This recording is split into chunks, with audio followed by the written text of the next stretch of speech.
There we go. We're back live for the Spe Oil and Gas Symposium here in Oklahoma City. Great turnout. Introduce yourself, buddy. Yeah, so I'm Matt Laird. I'm a drilling consultant working for Camino. I'm here. I'm as a non-engineer at the SPE.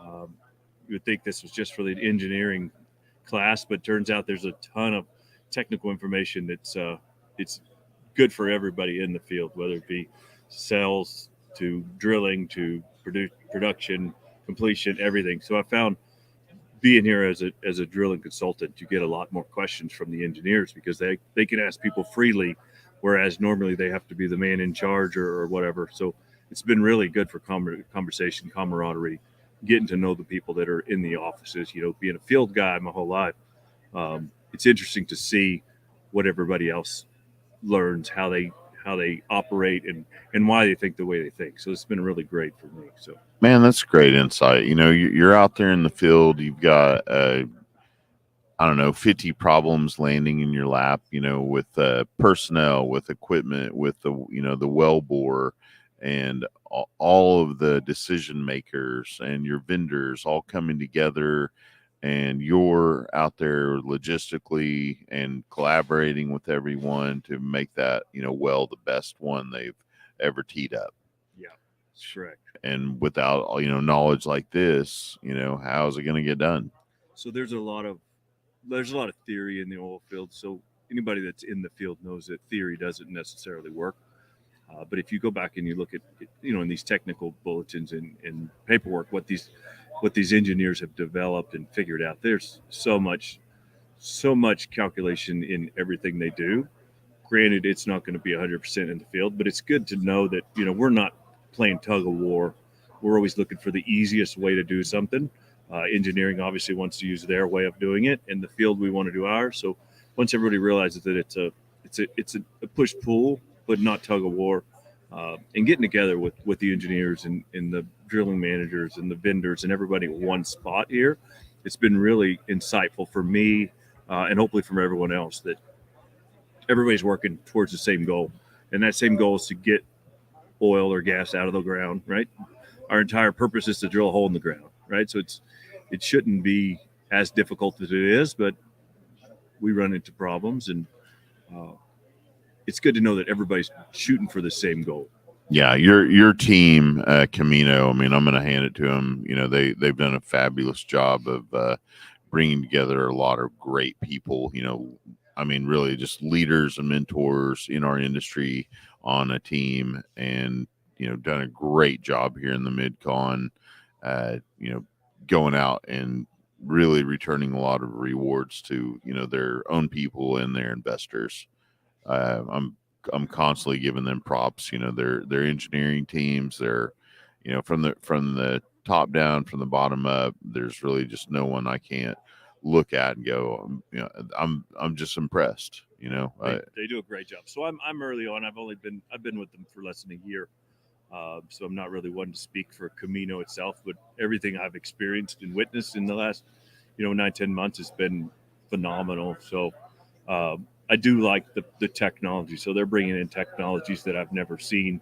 I'm learning every day, and they actually listen to some of the people in the field. If we have a suggestion, the suggestion actually gets heard. Whereas you go to some of the larger companies where it's a one-way mirror. You can only, everything comes downhill, nothing comes back up. So it's been really great working for them. So, Well, as being that I swim in, all those different waters of, coming into the, trailer house and saying hello to my friends out there, or, on site, or being in the, office, I've, overheard all these, conversations, and it's quite the collaboration. I know it's changed since I started. There's not, necessarily people yelling at each other from, across the, the table on the phone. It's more of a, hey, here's our win, or here's our problem.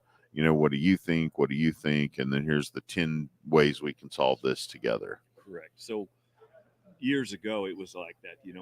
I did almost 20 years at Chesapeake. When I got to Chesapeake, it was the same way, right? You could literally pick up the phone and call management, or you could call the president of the company. And I've noticed it at these smaller operators.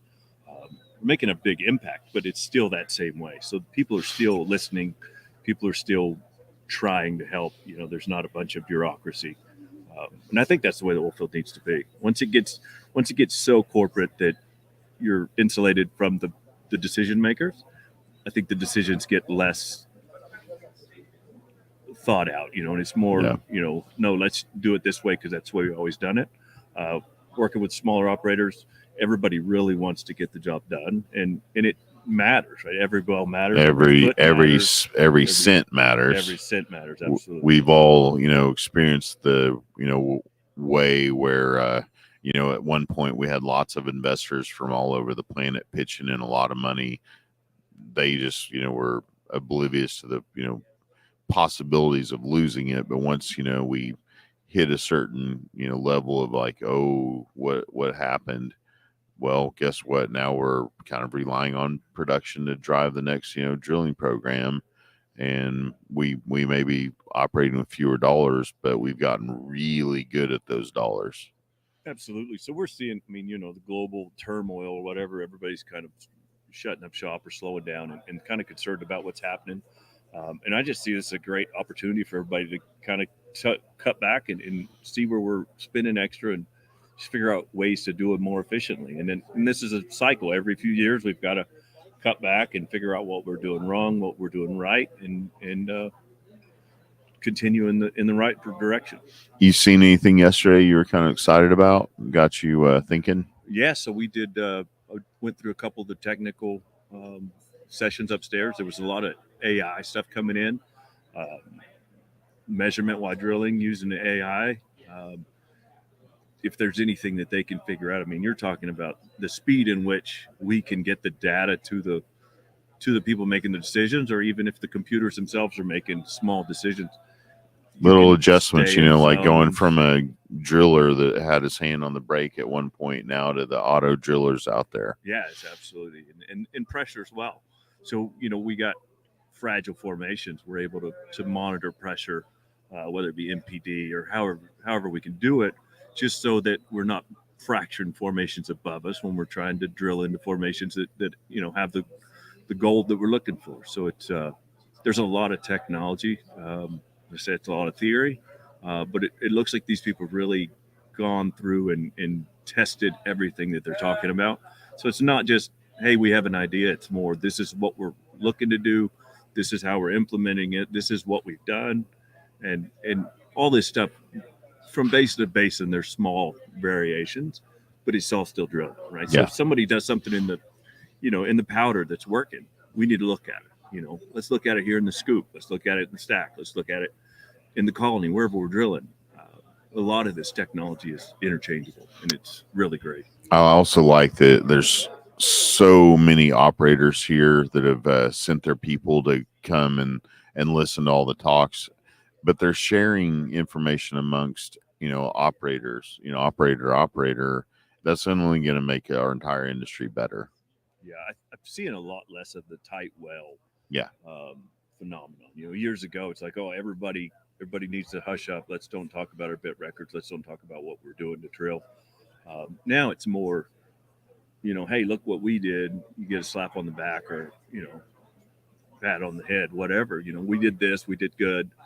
Try this. Because when it comes down to it, it's all about American energy. It's about American independence, and it's not necessarily about, this operator did better than that operator, because nobody's wanting to leave oil on bottom, right? We want to know how to get 100% out, and if this operator learns how to get 3 or 4% out, then everybody gets. Yeah, we're a long ways away. Right now we're scraping to get 10% out. So if we can get another couple percent out, that's a huge boost for. And you and I have talked about this a lot.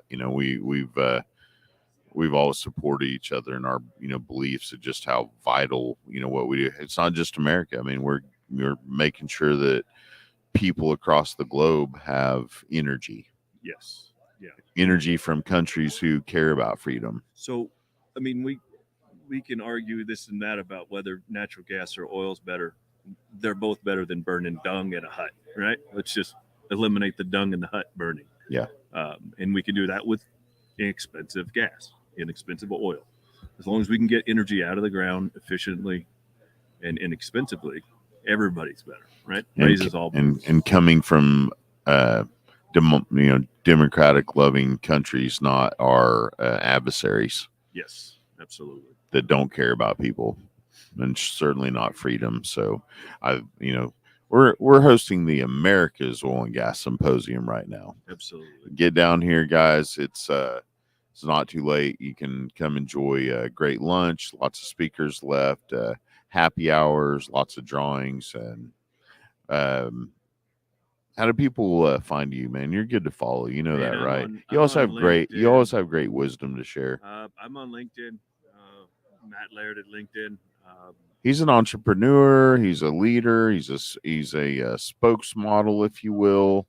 Spokesmodel. What was the? You're still doing that. It's a business. So entrepreneur organization, Oklahoma City. Yeah. So there's a lot of vendors and a lot of oil and gas people that are actually in that. So basically, if you're an entrepreneur, you own a business, you own a greater than 33% of a business.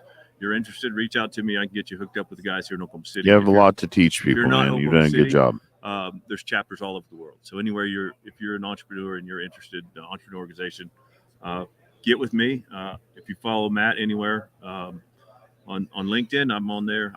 I'll definitely Dad, Christian, good old country boy, leader, and good friend of mine right there, Matt Laird. All right. Well, thanks for having me on. Honored, proud of you. Again. So proud of you, buddy. We need to do it again. Always looking forward to seeing you. Take care, everybody. God bless you. We'll see you next time.